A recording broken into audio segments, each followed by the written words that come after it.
Can I ask you all to please rise and welcome the President, who will be arriving any minute now.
Omendru, how are you, Omendru?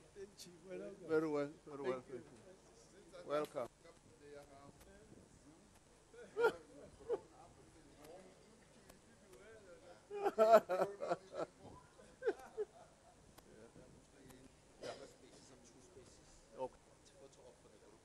Oh.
holding it upside down.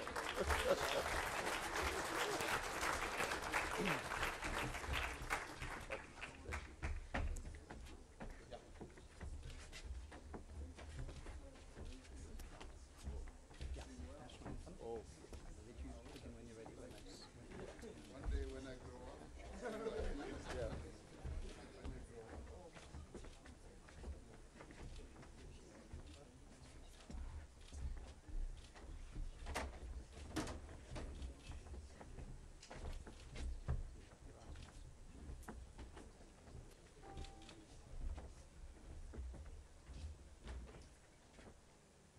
Ladies and gentlemen, please remain standing for the National Anthem to be sung by the Drakensburg Boys Choir.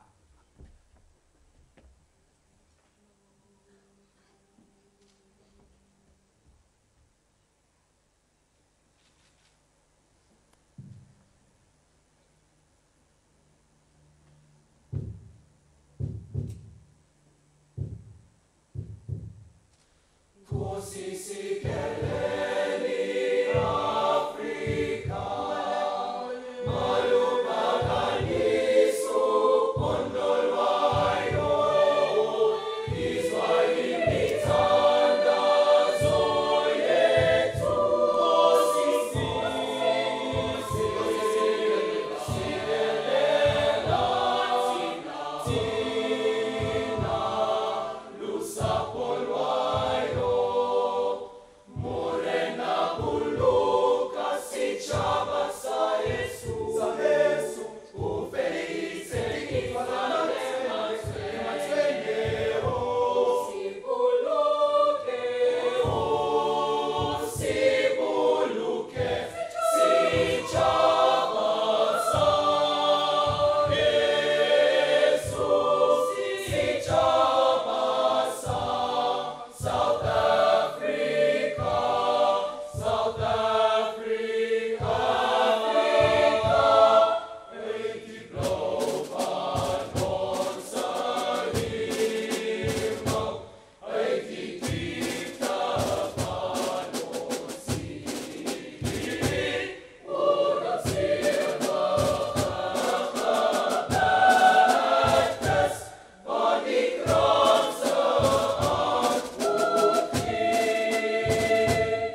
Please be seated.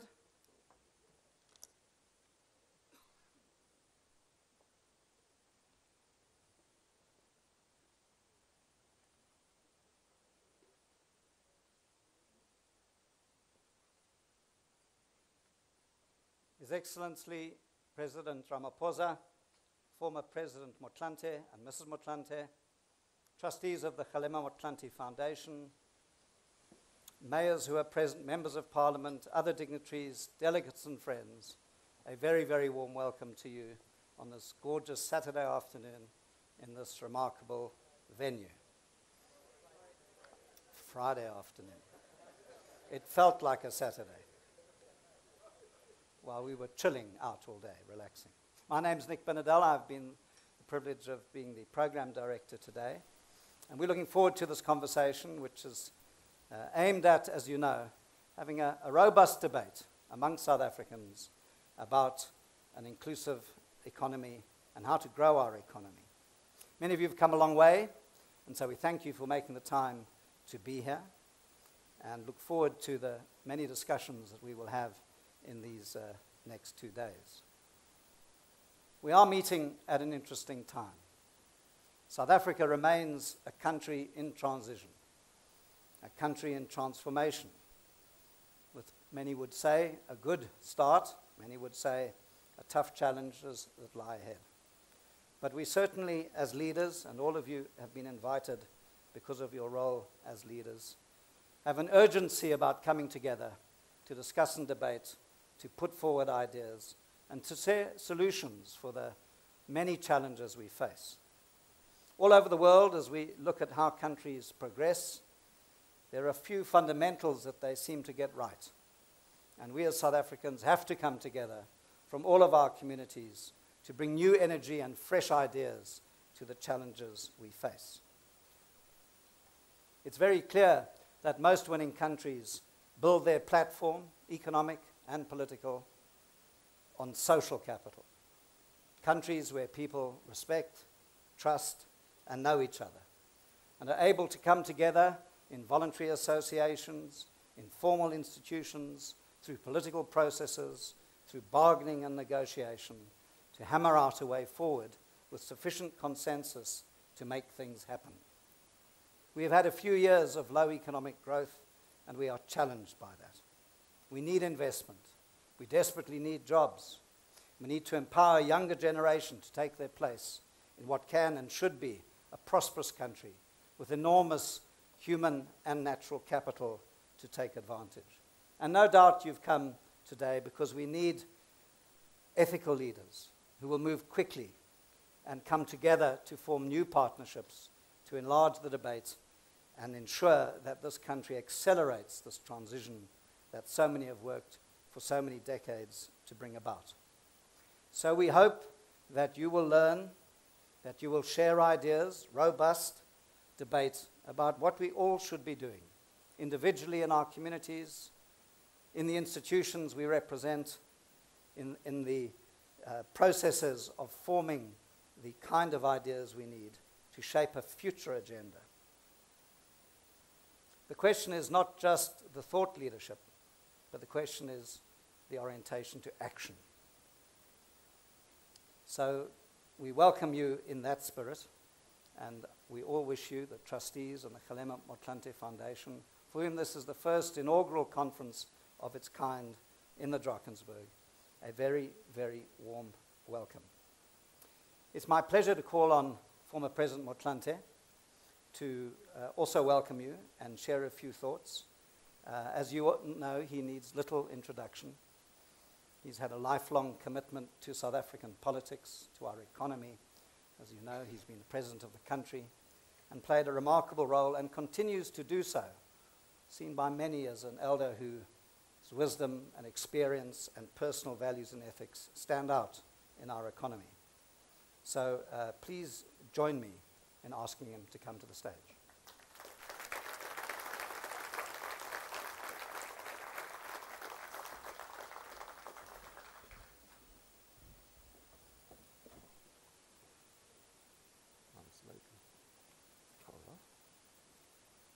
Thank you very much, Program Director. Professor Nick Binedell, President Cyril Ramaphosa, and other distinguished guests present, Roger McKay and the senior managers and staff of Champagne Sports Resort, members of the media, comrades and friends, ladies and gentlemen. On behalf of the Kgalema Motlanthe Foundation, I would like to begin by sincerely thanking each one of you for carving out time and committing your energies to participate in this inaugural Inclusive Growth Conference. The genesis of this forum can be traced back to November 2016, a time both different and remarkably similar to the moment we now occupy, with change most acutely felt in the political realm, springing forth from which the nation has been assured of a new dawn. This gathering is inspired by a shared belief in the future of South Africa, contingent on collaborative thought, action, and investment in the advancement of our democracy towards the occasioning of a new epoch. Hence, today, we bring together a cross-section of South African leaders motivated by the intent to find intersections in our initiatives, echoes of our objectives, and common ground that enables us to employ our collective energies in mapping and implementing a renewed vision for our republic. The need to strengthen our democracy through multi-sectoral interventions guided by a common sustained vision is very clear. Above all else, it is my distinct and sincere hope that this conference will inspire us to devote our energies and creative abilities towards bringing forth practical ideas that will propel our nation forward.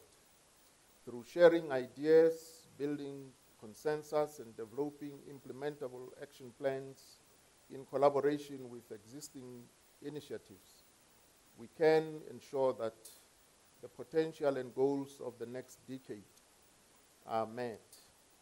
Today's program provides context and scene setting with a view to constructing a clear understanding on the high-spirited mischief that occasioned the present South African reality.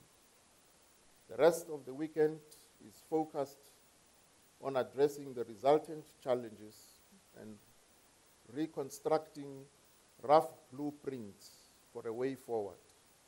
In the end, the Foundation will definitely produce a public report that will hopefully contain thoughts and suggestions useful to society. The focus of this forum is the consolidation of an inclusive South Africa in all respects, politically, economically, socially, and culturally. The concomitant themes to be discussed at this conference are envisaged as the primary platform for job creation and central to the ongoing process of transformation that remains a pressing need for the majority of South Africans for whom democracy has not meaningfully and materially translated into qualitative improvement and dignity. As the CEO of BLSA, Mr. Bonang Mohale, who will later be speaking within this afternoon's session, recently commented, and I quote, "There is no time to celebrate," close quote. Moments that appear to usher in change require most urgently the exploits that will ensure the reinforcing of transformation impulses into firm foundations for an alternate future. The need for inclusive growth within our dual economy is occasioned by interconnecting features of our fiscal landscape. The South African nation is presently one of the most unequal nations in the world. According to the World Bank, the poorest 20% of South African population consume less than 3% of total expenditure, while the wealthiest 20% consume 65%. Recent reports on inequality acknowledge that 3 billionaires own the same wealth as the poorest half of the population. Additionally, GDP growth in the first quarter of this year has shrunk by 2.2%, with the largest losses experienced by agriculture and mining. Statistics South Africa has acknowledged this to be the biggest margin of contraction since the first quarter of 2009, where the economy contracted by 6.1%. Furthermore, the last year has been dominated by discourse that draws attention to the wide-reaching extent of state capture and the scourge of corruption, dually intersecting in unethical business and political partnerships, crises in our state-owned enterprises, and repeated demonstrations that divisions along historical lines of race, class, and aspects of identity continue to haunt the present, threatening social cohesion and reconciliatory efforts. These realities were distressingly and urgently visible in the public hearings of the high-level panel on the assessment of legislation and the acceleration of fundamental change, held around 3 primary thematic areas. These were, firstly, poverty, unemployment, and the equitable distribution of wealth. Secondly, land reform, restitution, redistribution, and security of tenure. And lastly, social cohesion and nation building. Keeping these themes in mind, joined with the broad topical items on the program, this forum consequently seeks to provide interventions and sustainable solutions that are rooted in the human rights ethos of the Constitution and addressing the goals of the National Development Plan and the pressing triad of poverty, unemployment, and inequality. In addressing many of these contemporary challenges, which are not unique to South Africa, as they have global resonances, it is evident that we require radical perspectives as we attempt to transform the political, historical, and social landscape of South Africa. This forum seeks to find practical solutions of inclusive growth that moves beyond discourse towards action-oriented endeavors pulled from abstraction into reality. We must focus on the creation of an economy and associated policies that benefit all in our society, replete with equity of health, sensitivity to environmental challenges and climate change, awareness of human potential, social protection for the most vulnerable in our society, and wide-reaching structural change along historical lines of division. Our divergent and diverse approaches to the challenges of the contemporary epoch can be condensed into effective collaborative approaches across sectors by bringing leaders from all sectors of society into an intimate environment. We hope to inspire productive dialogue that translates into meaningful action. The conference will feature conversations around the contemporary South African context, the role of youth, the media, business, public sector institutions, labor, and civil society, strengthening the state, the effect of the fourth industrial revolution, land, jobs and poverty, rural development and social cohesion, with a keynote address by President Cyril Ramaphosa and concluding remarks by Premier David Makura. Critically, the conference will also highlight numerous significant voices, youth voices. Instead of speaking on behalf of young people, we got to afford them the chance to share with us their vision of the future, as well as how they intend to get to that future. Indeed, this gathering falls over a Youth Day weekend, an occasion synchronized to remind us of the centrality of youth in these matters. South Africa is a young country. As Stats SA reported in their mid-year population estimates, about 29.6% of the population is aged younger than 15 years, and approximately 8.1% is 60 years or older.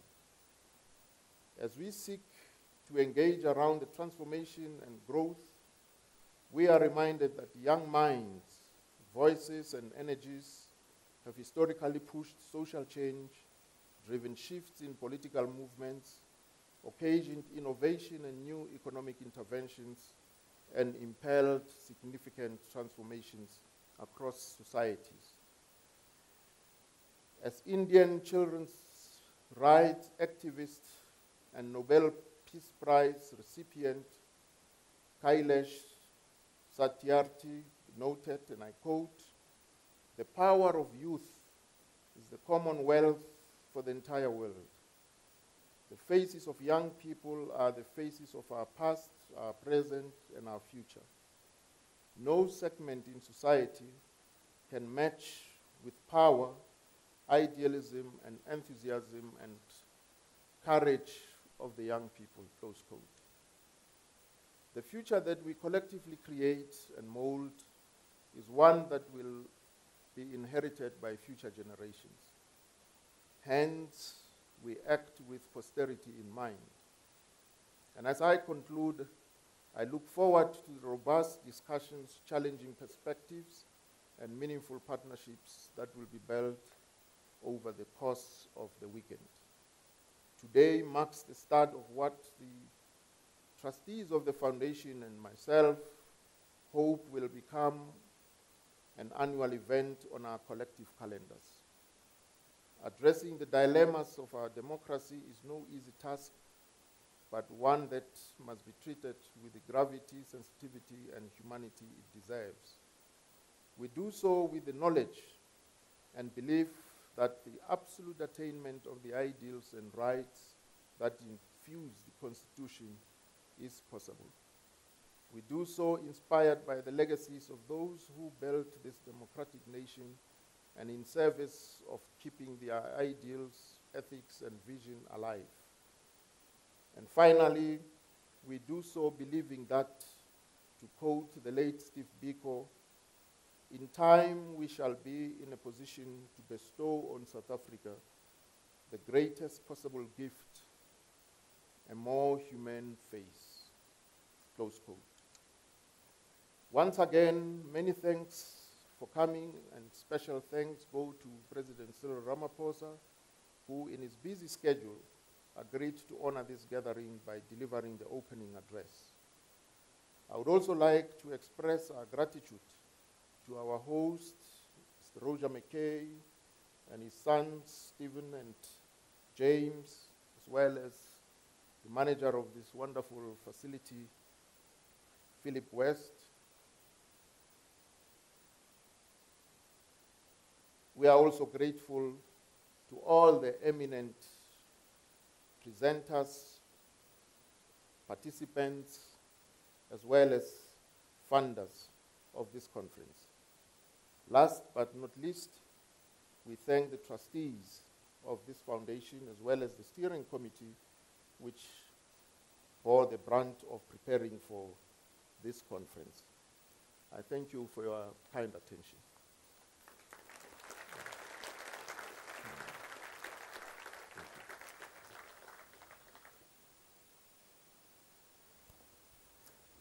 We're going to, we have a plaque to commemorate the occasion. So I'm going to ask members of the Mackay family, Roger, Alan, James and Stephen and Philip West, Mrs. Motlanthe, just to come forward. And President Motlanthe, if you wouldn't mind just officiating over the announcing of the plaque.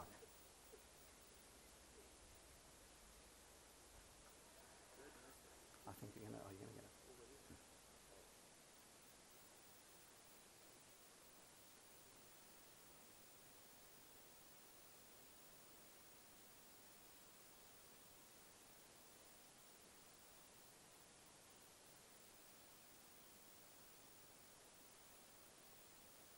You can just read from it.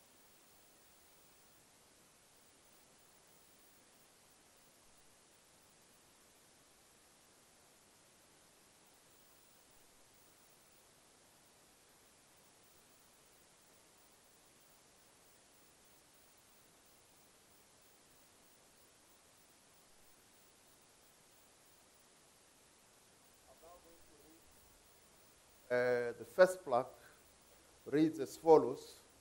Let me stand a little bit far from it because I'm a bit long-sighted.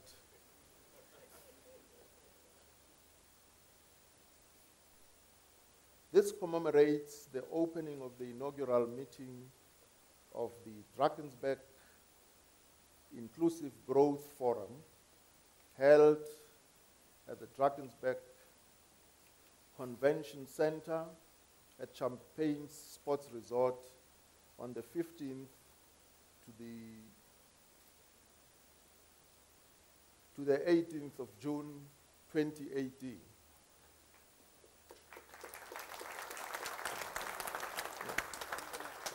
The light. And the next one reads as follows. This commemorates the opening of the Drakensburg Convention Center by His Excellency Kgalema Motlanthe on the 15th June 2018. Thank you very much. Thank you. Thank you. Thank you.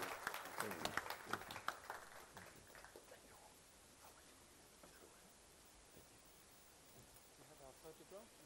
Yeah. Yeah. That's right. Yeah. I'm aware of that. Yeah. Right.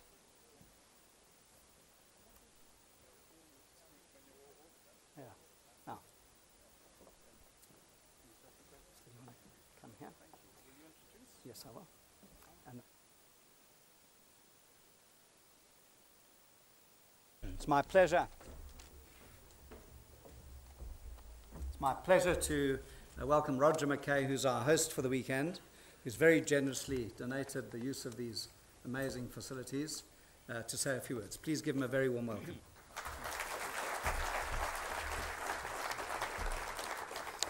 Thank you.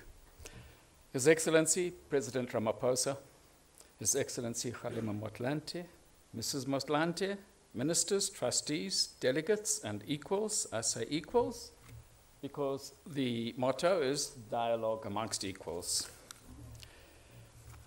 May I thank His Excellency Kgalema sincerely for opening this center. I couldn't have asked for a more honorable man to do this for us. We've talked over a year about having this event, and here we are. I'd like to give you all a warm welcome to Champagne Sports Resort for this important dialogue.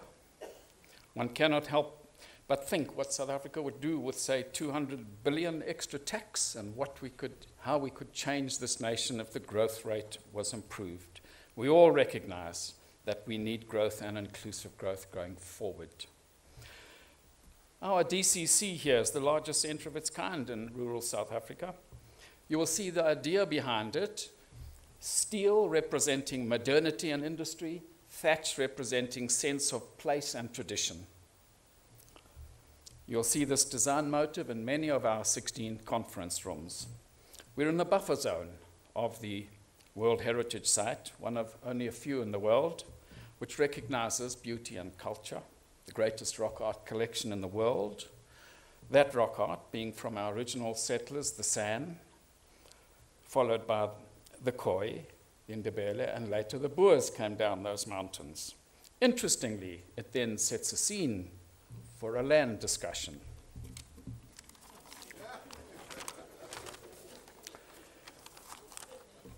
Many may not have noticed that we had a fire here recently.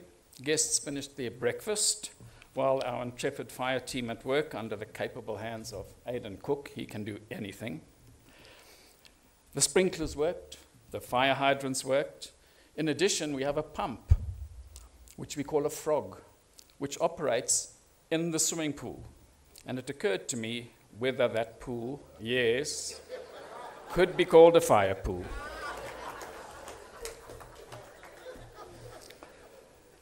A primary economic and development objective is rural development. And I'd like to tell you, by being here, by using our underutilized resources, you've just done it. You are all rural developers. You here and our staff are out there being employed. Thank you. You know, they have meetings about rural development city centers, while rural facilities themselves remain idle.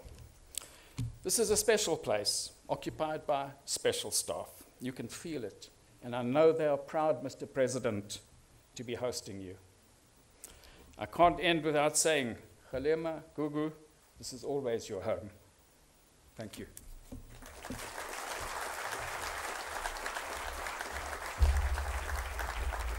Thank you so much, Roger.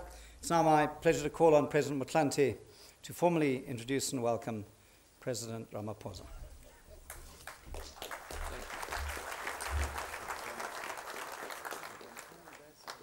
Thanks, Roger.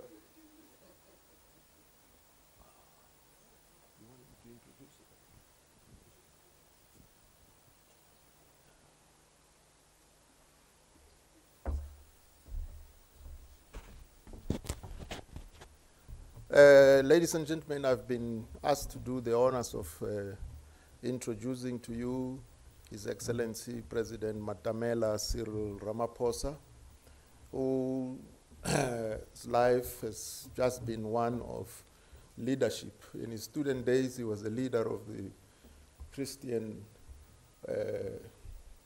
young Christian student movement, and from qualifying as a lawyer, he then took the onerous task of organizing mine workers, and under his stewardship established the National Union of Mine Workers, and literally mobilized and organized mine workers into a powerful union in those days. Times have changed a bit now. And then he went on to serve as Secretary General of the African National Congress, and in that capacity was to play an important role in the negotiations, and that's how he worked in partnership with Rolf Meyer, who's here, and the two of them are notorious for having found a meeting point whilst trout fishing at 5:30 in the morning. And from serving as Secretary General of the African National Congress, he was also tasked to chair the body that was to craft our constitution, the Constituent Assembly, and right up to a point when this constitution was adopted and implemented. Thence we then took a short left to the private sector, and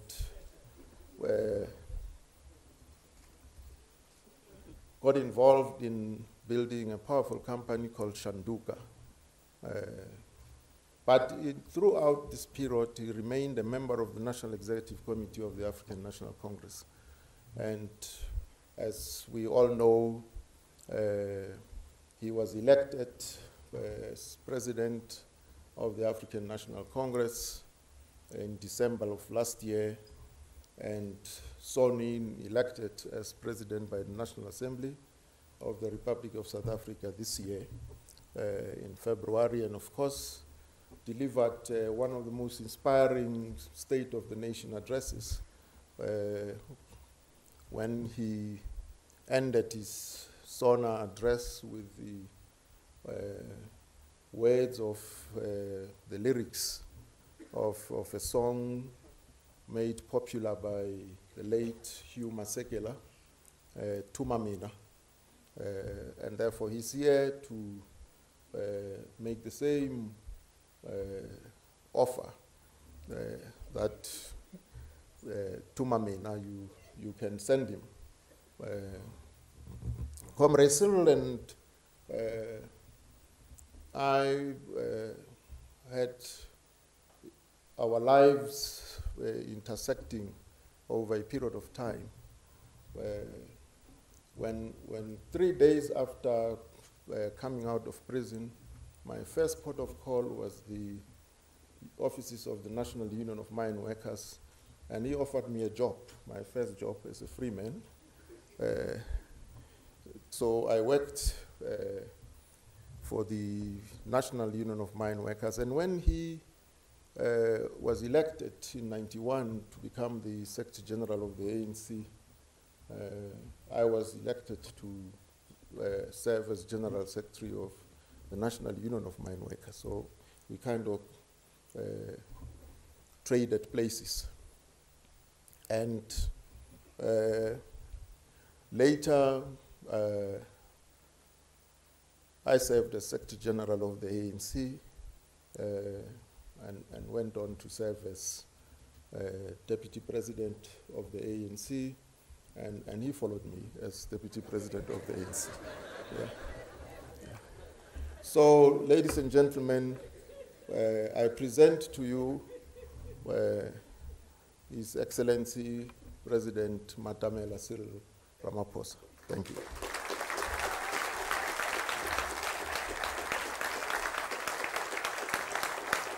Thank you.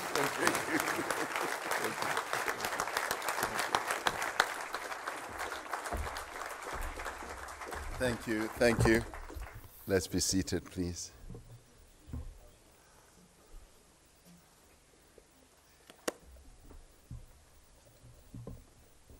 Let me get this right.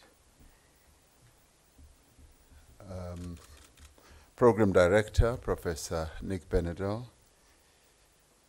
former President Kgalema Motlanthe, ambassadors who are here, and the General Secretary of the South African Council of Churches. I did not see Mfundisi, but I'm sure he's here. Is he here? There he is.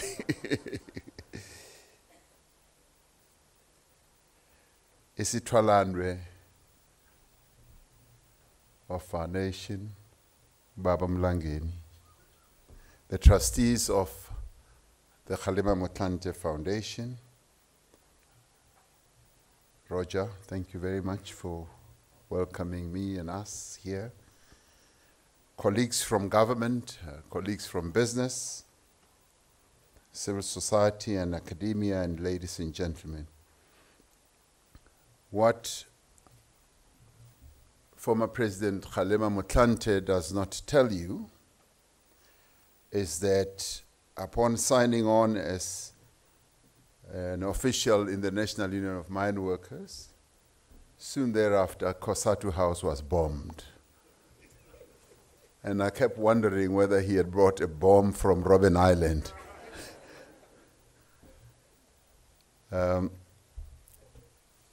I've been honored with this Drakensburg choir CD, which I'm going to listen to For me, it's been something that I've looked forward to come and see these young boys singing. I've often seen them on television. And today I had the privilege of being able to listen to another version of the National Anthem, a wonderful version.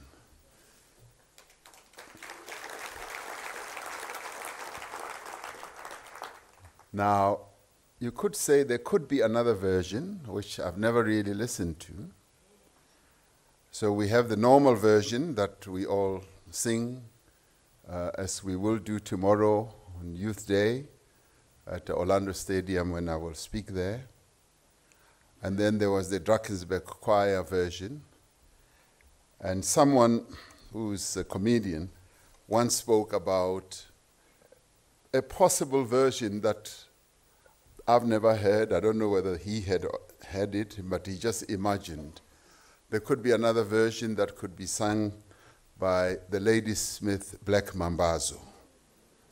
That if they were to sing theirs, you probably take an hour listening to the National Anthem, because they would elongate certain verses. They would go, Sisikelela, we sigelele Africa.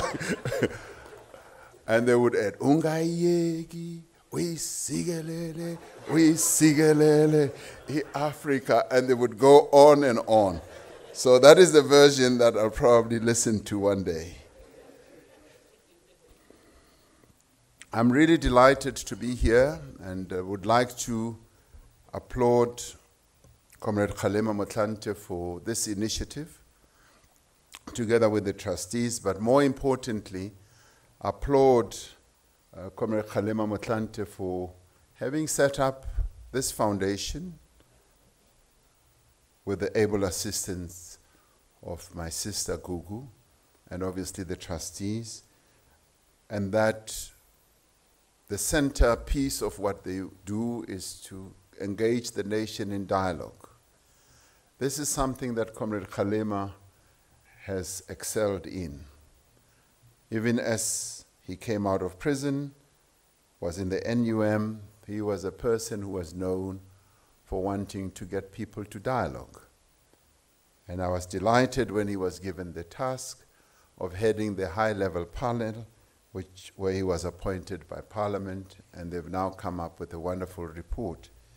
And in that task, they engaged in a thoroughgoing dialogue with our people right across the breadth and the length of our country. And this initiative is an added piece of what he does well. So I applaud him, and I wish them very well in everything. And it's wonderful also to Comrade Kgalema to have brought together a cross-section, a wide cross-section of South Africans like this. This, I would say, is quite historic, particularly in this day and age, an age where our country is looking forward to a pathway to a particular future. And I'm glad that there are so many of you who are here, who have come to participate in this type of dialogue as we try to find this pathway, this way to a great future for our country. And I guess you are gathered here to imagine another South Africa, a South Africa that is renewed, a South Africa that we all yearn for. And we've come from all corners of our land, in my view, to reimagine a renewed South Africa, a South Africa that is truly free, fundamentally equal, wonderfully prosperous, and breathtakingly joyful. And that is the South Africa of our dreams. That's the one we want. If we are to liberate ourselves from the shackles of the past, as well as the troubles of the present, and there are many troubles that our country is going through right now, which troubles I would urge you to spend time debating, discussing, and finding solutions for. But as we do so, we must be prepared to dream about a shared future for all our people. We must see in our mind's eye a landscape of our country that is transformed and a people who are enriched and empowered in many ways. We must see the roads that brought us here. Sorry, I flew by helicopter. You might have come by road, sorry. But the roads that brought us here, the roads that wind through the foothills of the Drakensburg, we must see those as arteries and pathways of commerce, of knowledge, and experience. These pathways and arteries must take us to homesteads that have the land and the means to both produce food and to generate a living. They must also take us to schools that are as good as any you will find in the country, like the Drakensburg schoolboys who go to a wonderful school. They should take us, this pathway should take us to centers of excellence where educators are dedicated and learners are eager to acquire knowledge and skills. These arteries that we have traversed coming here must also take us past clinics and hospitals that have the medicine, the equipment and staff that our people need to care for their ailments. They must take us to a country where we have reshaped our country to have universal health coverage for all. We imagine these areas as places where young people will find opportunities to thrive, where they will stay and raise their own families. We should see, as we take these pathways, cities that are growing, but cities that do not exclude, but cities that include our people in their spatial architecture. Vacant land near the centers of cities and towns should be turned into affordable housing for the poor and the working class, close to shops and parks, schools, clinics, public transport, and places of work. This is where these pathways must take us to. They must also take us to a place where children are safe and where they are valued and where they are nurtured. From the day they are born, they should be nourished, stimulated, educated, and challenged. They should be taught that men and women are equal, that none may claim dominion over another, and that all must have the same opportunities to learn, to work, to earn, and to raise a family. We imagine a country where no one is afraid to walk the streets at night, where families sleep peacefully and all pay tax, knowing that their hard-earned money will be well spent and properly accounted for. These pathways must take us to a country that we imagine that is integrally and enthusiastically part of the great African continent, as comfortable with immigrants from other countries as we are able to feel when we visit their countries to trade, to invest, to learn, to work, and to settle. We should see a country through these pathways, a country that has embraced the benefits of technology, artificial intelligence, and have done so for the growth of our economy, social development, and for more effective governance. The pathways must show a path where we are producers of knowledge and drivers of technological progress. Now, we've gathered here in the Drakensburg not only to imagine the South Africa we want, but to make firm our commitment and conviction that such a country, yes, is possible. We dream today as our forebears dreamt when they wrote the Freedom Charter. They knew then that what they imagined, a South Africa that belongs to all who live in it, was not a pipe dream, but was a dream that could be achieved and a dream that could be in their grasp. They grasped a living dream. Boy, did that dream fire up generations of South Africans. And that dream that they crafted in the Freedom Charter did fire us up. It was a dream that drove us to achieve the South Africa that we imagine for our future. They were not daunted by the obstacles they faced, nor were they intimidated by the forces that tried with such ferocity to deny them their dream. The inclusive society that we seek is similarly within our reach.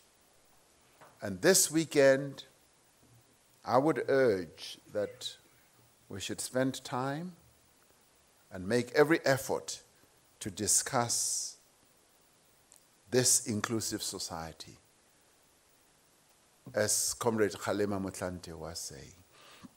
We know that it can be achieved not only because we have together managed to defeat an iniquitous and inhuman system, but because we have already made such progress, great progress together in building such a society. Our democracy will soon be 25 years old. In the broad sweep of human history, it is just but a moment. But for nearly half our population, these 25 years are a lifetime. Soon there will be as many South Africans born in a democratic South Africa as there are born under apartheid. And yet, through these young people, although these young people did not live under apartheid, for most of their lives they've had to live with its legacy. That is why this forum is so important. This weekend's discussions and exchanges that you're going to have are so important, but they are also so timely. For the discussions you are going to have provide an opportunity not only to imagine a South Africa that has freed itself from the divided past, but also to consider what actually needs to be done to realize the dream we all have of an inclusive society. And I guess what we should spend time doing is to define what this inclusive society is. And I'll throw some thoughts at you to see whether those thoughts do help us to connect the dots, to begin to define what that inclusive society should be. The South Africa we dream of will not be achieved without hard work and concerted common effort by all of us. It will not be achieved without appropriate policy choices, effective planning, clear evidence, so that everything that we do should be evidence-based, so that we don't resort to populism, we don't resort to slogans, but we do everything on an evidence-based. We should have sound data, and everything should be underpinned by a broad collaboration. And this Kgalema Motlanthe Foundation becomes one of the building blocks that we have in our nation that can help us to deepen that collaboration. It will not be achieved without political will. It will also, this South Africa that we imagine, will also not be achieved without courageous leadership and the mobilization of all social forces behind an ambitious program of economic and social transformation. The recent 2018 World Bank Group Systematic Country Diagnostic for South Africa explores key developmental challenges and opportunities for South Africa. It has identified a number of binding constraints to tackling poverty and inequality that still grips our country. They have identified 5. I'll talk to only 3. That report notes that the root causes of persistently high poverty, continuing inequality and unemployment in our country are linked to South Africa's history of exclusion, which continues to be entrenched in a number of areas that they identify. And they identify those areas as being land, capital, labor, productive markets, and they say despite progress that we have made since the dawn of democracy, these areas still keep us back and hold us back from exploding into a more inclusive society. The bank places special emphasis to the need for large-scale job creation. The Diagnostic also says that while South Africa underwent a successful and peaceful political transition in 1994, too many South Africans remain excluded from participating in the economy, rendering the transition incomplete. And that is the title of their report. They call it an incomplete transition. And they continue that the persistent legacy of exclusion makes it difficult to build the post-apartheid social contract. And they use terms that we have flighted in the public discourse: social compact, social contract, and we need to get to grips with that because they talk to this collaboration that we are seeking to build. The Diagnostic also identifies key binding constraints that reflect the root causes in tackling poverty. They deal with insufficient skills as one of the binding constraints, which takes us back to our very, very sad past, where apartheid or Bantu education really damaged the prospects of our country, and we continue to experience the legacy of such, and I'll talk about that in a minute. They also identify skewed distribution of land, here, here, here. Roger spoke about it as well. But he speaks about it wonderfully. He talks about those carvings that were done by our forebears, the San and the Khoi. It is the World Bank that is saying the issue of land has to be addressed. The bank suggests that reforms that can strengthen the asset base of the poor while also increasing property security for investors is important.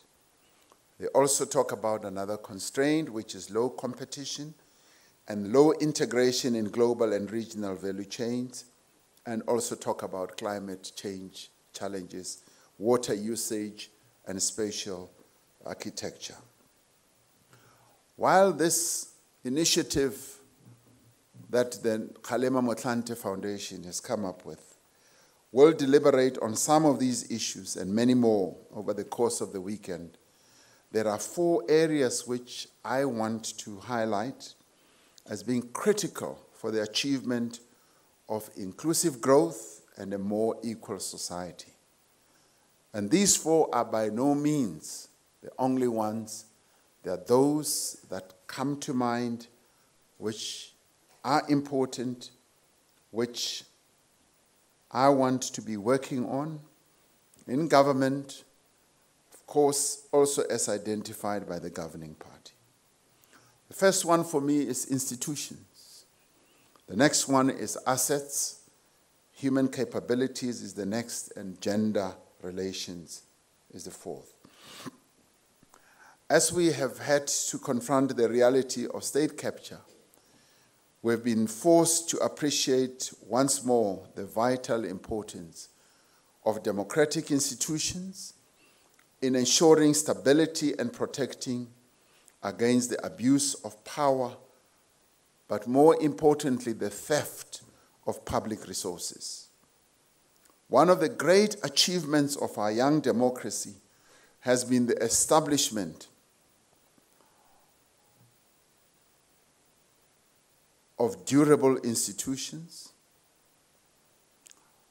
Durable, and many of them may not function as well as we want them to, but the fact that we have established them and they are durable and they are rooted on a firm foundation, which is our Constitution, is a great achievement.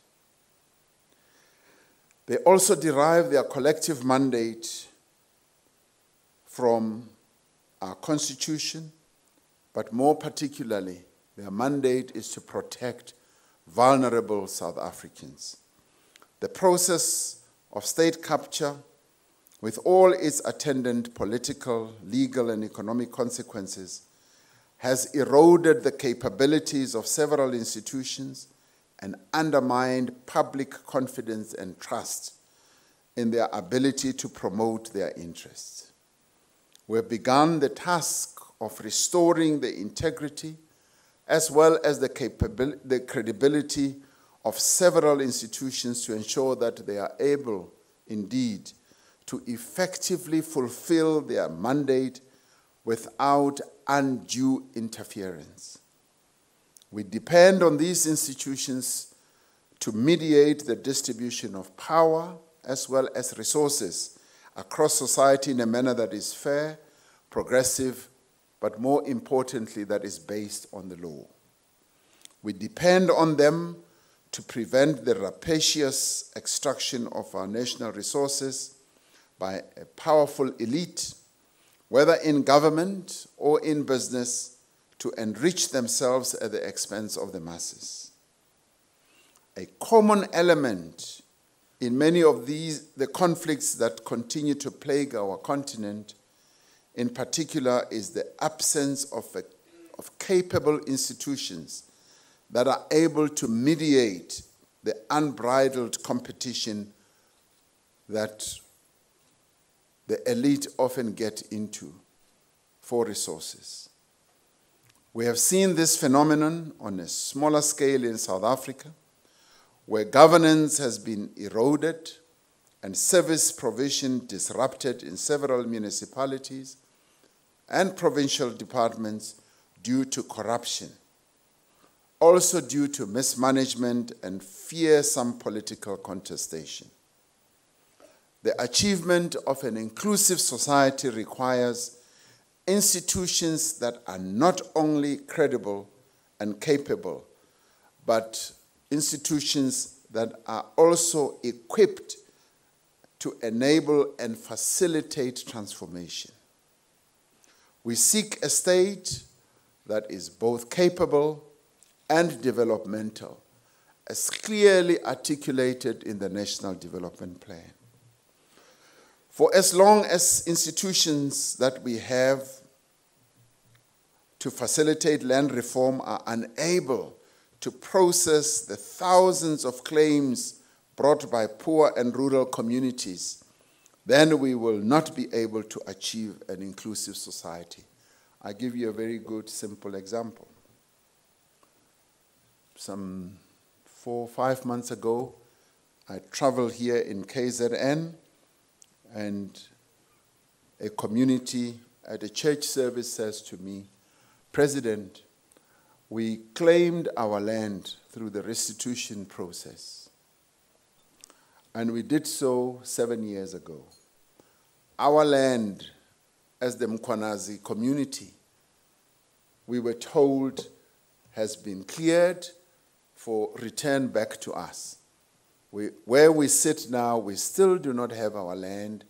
We can see our land across the river, and we want our land, but we are told that all it requires is a signature. Can you provide that signature?" they asked me. And I do the usual bureaucratic duck and dive. I said, "No, it's not possible," and all that. And I go back to the union buildings, and I ask, what is happening with the Mkhwanazi restitution claim? I find that it's been lying fallow for almost 7 years, been completely disregarded. People are not taking action on it. And I said, I want this to be done within 6 weeks. 6 weeks, I'd like it to be addressed, because we have a community of thousands of people who are waiting for their land, because the land is an asset to them. They want it back, and they want to work the land. Now, these are some of the problems and the challenges that we face in institutions. Institutions that are meant to work for our people do not do so as our people expect. And in the end, our people lose credibility and trust in these institutions. When hospitals run short of medicine, when housing projects remain unfinished, when schools run out of books, we know that our institutions are failing our people. And I want that to come to an end. That must end. And when our government operates as though it is a federal state rather than a unitary one, where the center should hold and determine the course of governance, then the dream of having a capable state will evaporate.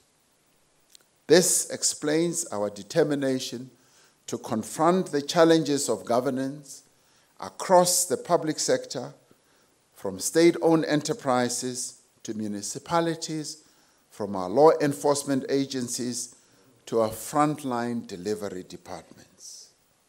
South Africa must return back to work, and state institutions must serve the interests of our people and not the interests of the elite. And this is the work that must proceed with great urgency. But it must at the same time be thorough and meaningful. One of our Lekgotla discussions is going to be around the issue of governance, because we have seen how governance is just collapsing. We cannot be proud if a whole province's government systems are going to so collapse as to lead our people into the streets protesting about sewage that is just spilling in their streets, where our people protest about garbage that goes uncollected, where our people protest about houses that have not been built, where foundations have just been put up and no houses. That is abuse of our people, and it must come to an end. We must address these issues. And if we are to achieve inclusive growth, we must respond to the many ways in which Black South Africans are also excluded. At the heart of the inequality, poverty, and underdevelopment challenge that is so prevalent in our society was the dispossession of the black majority, Africans, coloreds, and Indians, of their assets. Their land was taken away from them, their homes, their livestock, their crops, their businesses, and in the end, their livelihoods were also taken away from them.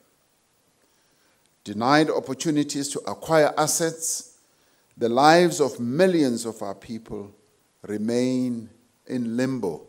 They are precarious, with only poverty to pass from one generation to the next.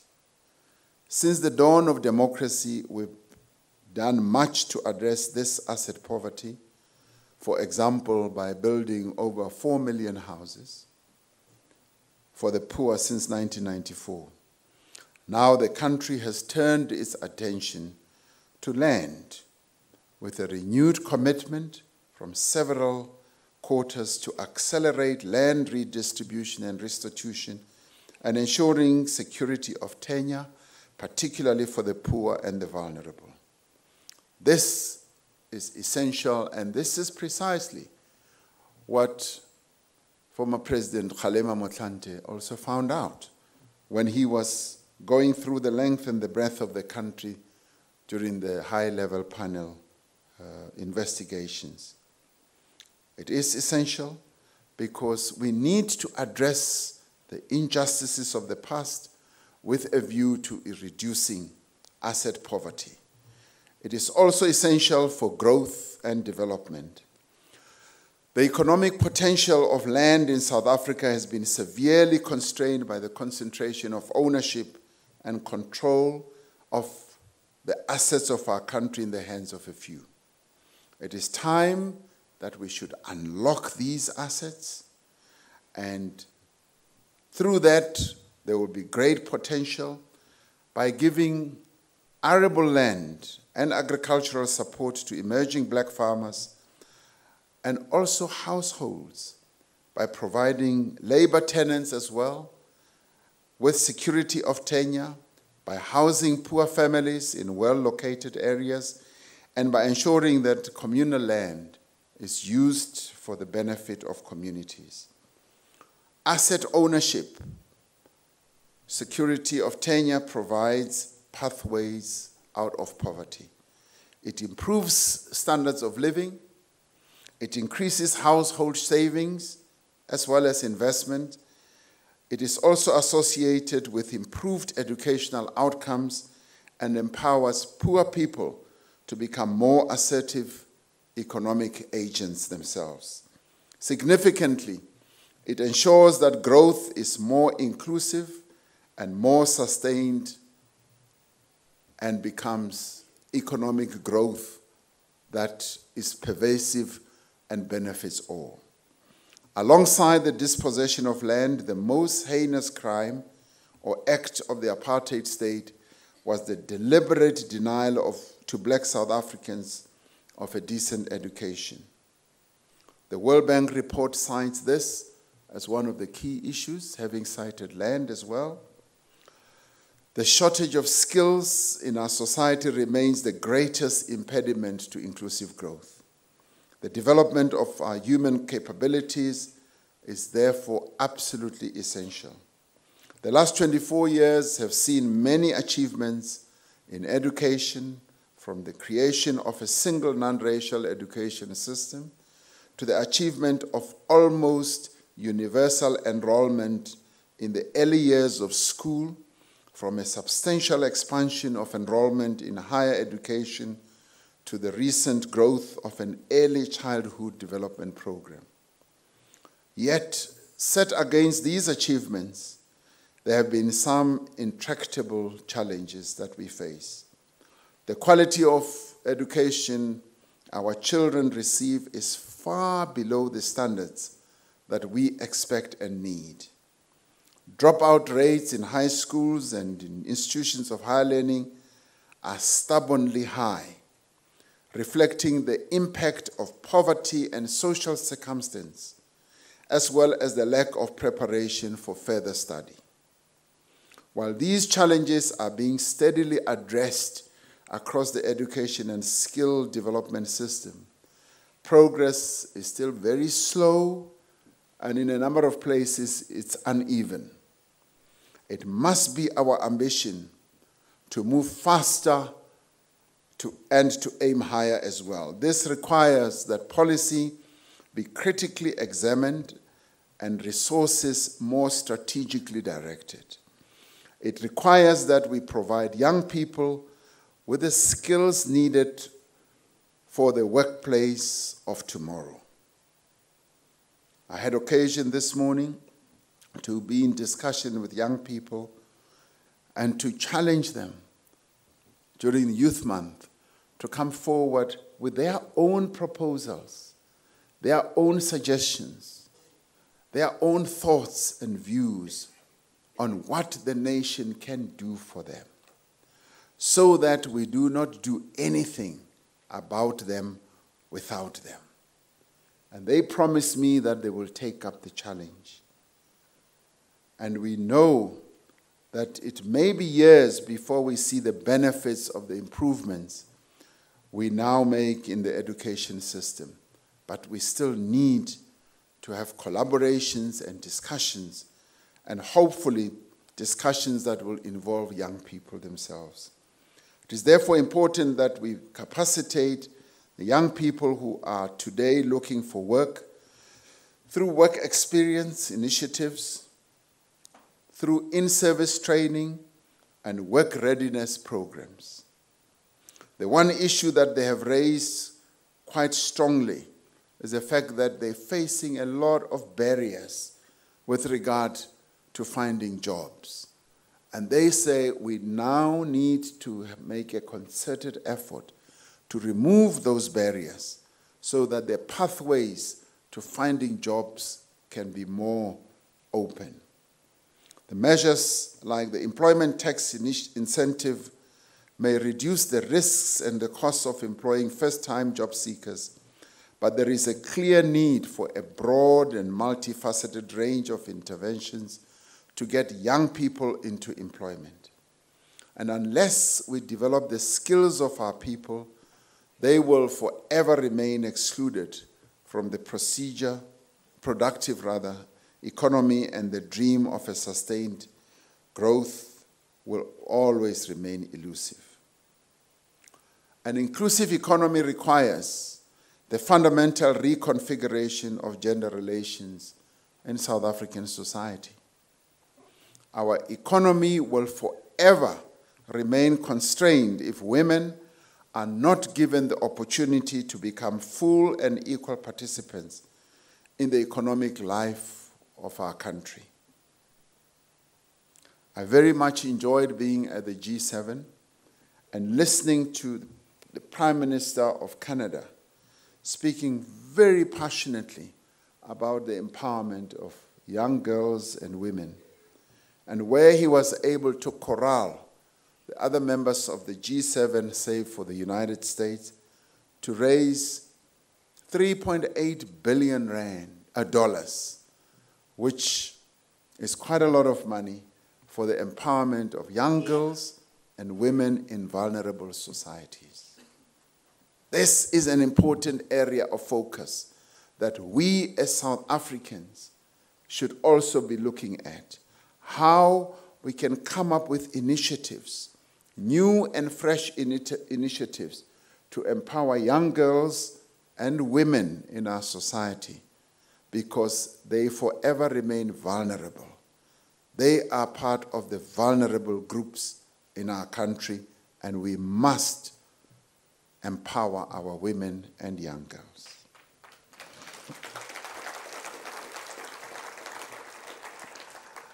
Now, the expectation that women should bear the greatest responsibility for childcare and domestic work consigns the women of our country to positions of economic and social subordination. From the earliest of days of life, we must work to ensure that the girl child has every opportunity that her male counterpart also has. We must ensure that she remains in school until matric and is given the space to excel in fields such as maths, science, and technology. And if we do that, we will find, pleasantly so, that these young girls are far better than their male counterparts, as women are far better than men anyway. We must make sure that this young girl can go on to an institution of higher learning or into post-school training, that she is able to equally compete for a job, to earn equal pay for equal work, and also to have the opportunity to be promoted according to her ability and contribution. If we achieve this, if we confront patriarchy in all its forms and talk about it in society, because it is only when we talk about it in society that we will be able to get rid of it. Gender equality is necessary to make the economy inclusive, but it is just as important to make the economy to grow as well. The challenges we face are indeed many. They are substantial, they are complex, and they are deeply embedded not only in our society, but in our past as well. And it is that past that continues. It continues to cast a shadow on the future that we should have. Yet, we should dare to dream. We should dare to be hopeful because we have overcome so much and we know our people are capable of overcoming much more as they did in the past. We know that the desire of our people for peace, for prosperity and comfort is far stronger and more abiding than the inheritance of our shameful past. Working together in gatherings of this nature, where we will be able to come up with solutions, come up with ideas, thoughts, and proposals that can move us forward. This is where we must forge ahead to have and craft a shared vision of an inclusive South Africa. It is through gatherings like these, dialogues like these, that we should unite all South Africans behind a common program for fundamental change. It is through these discussions that we should dream. And the dream may seem to be outlandish at times, but dream we must, for it is only in unity and working together that we will be able to realize the dream of a South Africa that belongs to all who live in it, black and white, men and women, young and old.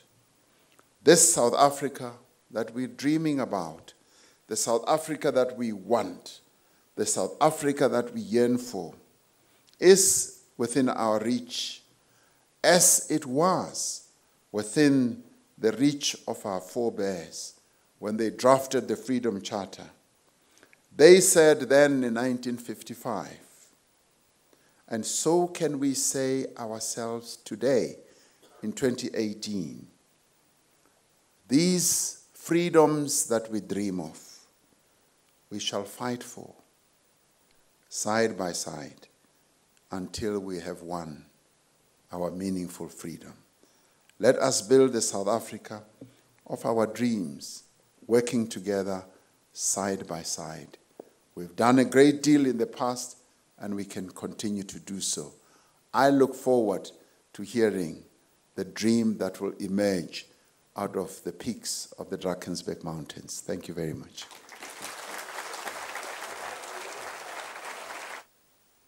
Well done, Cyril. Yes, thank you.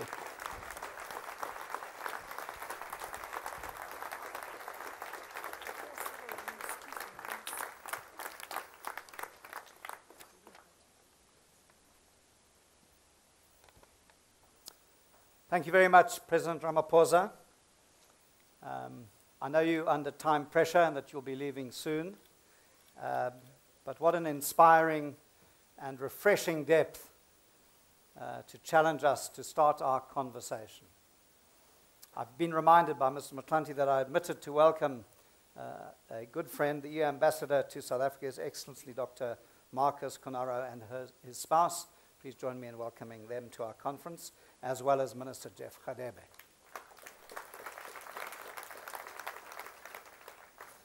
President, we send you on your way to do more work, as you indicated tomorrow, and I'm sure every day, by sharing with us this fresh depth, this overview of where we are, and the call to action, calling on us to create a common program for fundamental change. That's the work our generations still have to complete.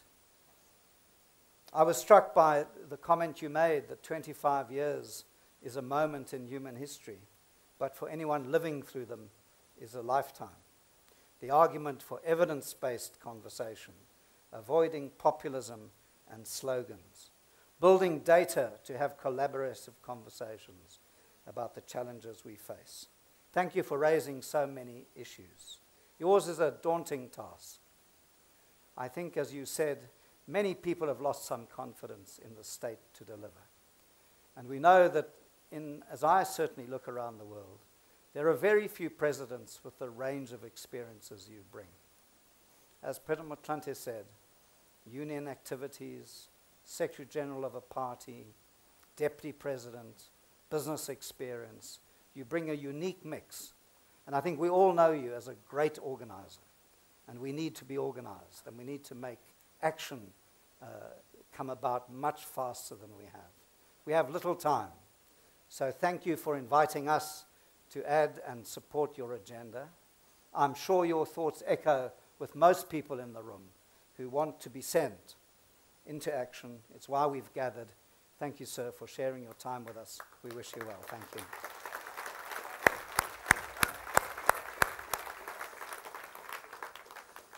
So we're now going to move into another session. And while we set up the stage, I want to invite all of you to turn around if you need to and introduce yourself to someone you don't know and share what you think was the germ of the presentations you heard. So can I ask you to take a minute or two to introduce yourself and share a thought or two as we set up the next session.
Right, we're going to get underway in a minute, but I wonder in the meantime if I can ask Bishop Mpulwana, Professor Ivor Chipkin, Bonang Mahali, and SABC Jonas to come to the stage.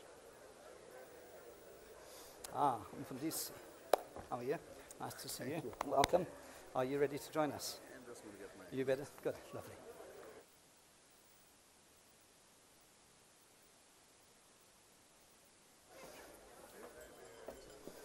Bonang, how are you? How are you? Nice to see you. Oh, good. We'll get there. Nice to see you. Young man, sir, how are you doing? Very well indeed. Cut me. Can I signal to you? Just turn me off. Pull it out.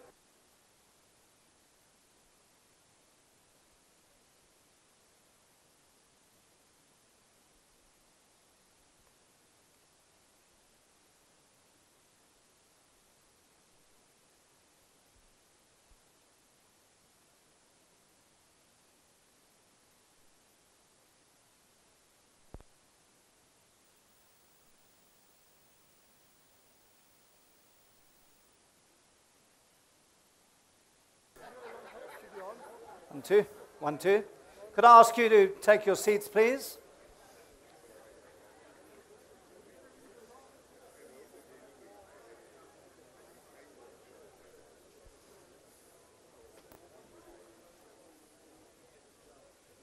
Welcome.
One, two, mic check. 1, 2, 1, 2, 1, 2.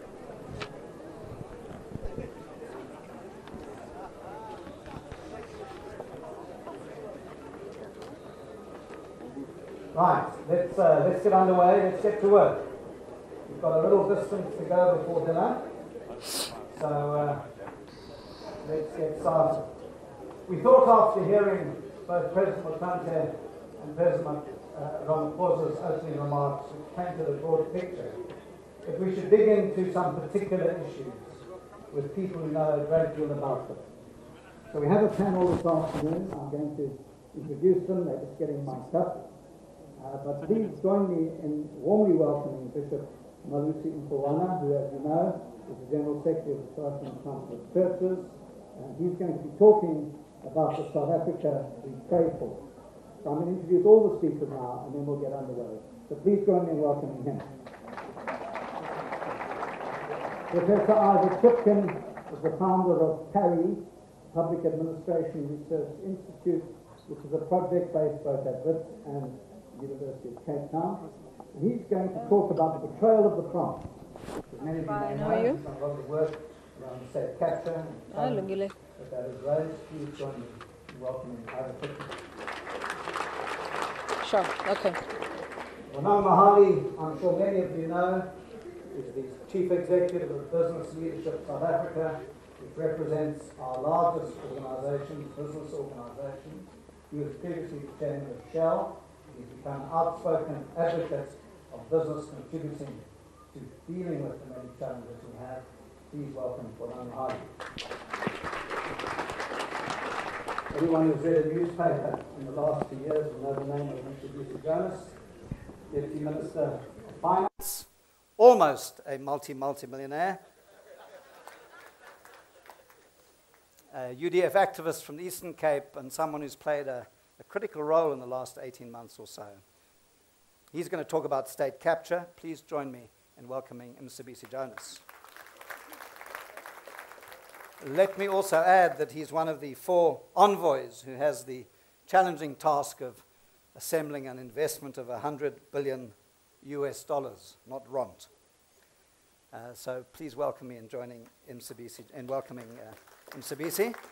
So let's get underway. What we've asked the panel to do is take about 10 to 15 minutes to dig in to the topic they've been asked to address. They will either sit where they are or come to the stage, and it's my pleasure to invite the Bishop to make some opening remarks. Bishop.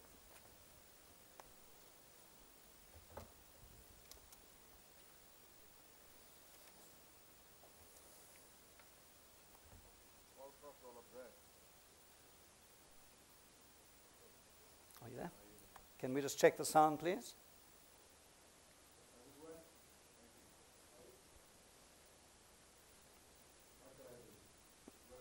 It works. Good evening. It's truly an august.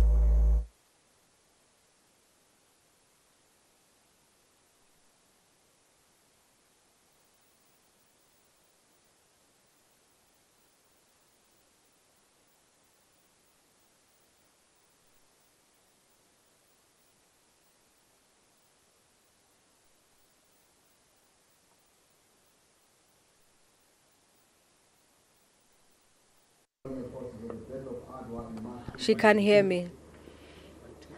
She can't hear me. Okay, great.